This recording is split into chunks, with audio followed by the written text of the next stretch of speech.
ကျွန်တော်ဒါတော့25 engine နဲ့ပေါ့နော်ဆိုင်ကယ်ဝင်းကုန်လေးဖြစ်ပါတယ်ကျွန်တော်ဒီမှာတော့ပါမယ်ဒီမှာ stack club ပါမယ်ကျွန်တော်ဒီမှာ C brake D brake ပါမယ်ပေါ့နော်သူကတော့ engine ကတော့ 1 tin engine ကျွန်တော်125လည်းရတယ်1 tin လည်းရတယ်ပေါ့နော်ကျွန်တော်လက်ရှိဒါတော့1 tin engine နဲ့တက်ဆင်လာတာဖြစ်ပါတယ်ကျွန်တော် chain နေဆိုရင်လည်းကျွန်တော်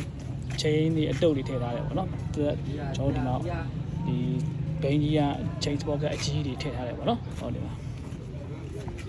ကျွန်တော်ဒီရက်လုံးထဲမှာဆိုရင်ကျွန်တော်တို့ကြိုးပေနေနေက9.6လေးဆက်မယ်ပေါ့နော်12မီလီနဲ့10မီလီဆိုရင်ဒါ9.6ဆို AC ဆက်တယ်ပေါ့နော်ကျွန်တော်ဒီမှာ6မှုထည့်မယ်ဆိုရင်တော့ကျွန်တော်တို့ဟာပေါ့ပေ400အောက်9တော့ထည့်လို့ရတယ်ပေါ့နော်ကျွန်တော်ဒီမှာစတက်နဲ့3ညင်နေဆိုရင်လည်းကျွန်တော်ပစီအိုးထည့်တဲ့အထိုင်လေးလည်းလုပ်ပေးထားတယ်ကျွန်တော်တို့ဒီပါပေါ့နော်ဒီမှာ brake ဆိုရင်လည်း disc brake နဲ့ပေါ့နော်လူချင်းမင်းတို့ဒီလိုဆိုင်ကယ်ဝင်းကုန်လေးလိုရရင်ကျွန်တော် control လုပ်မှာအရှိနိုင်ပါတယ်ဒါကတော့ကျွန်တော်တို့ဆွဲမယ်ဆိုရင်တော့2တန်ဒီပါဆွဲလို့ရမှာဖြစ်ပါတယ်ပေါ့နော်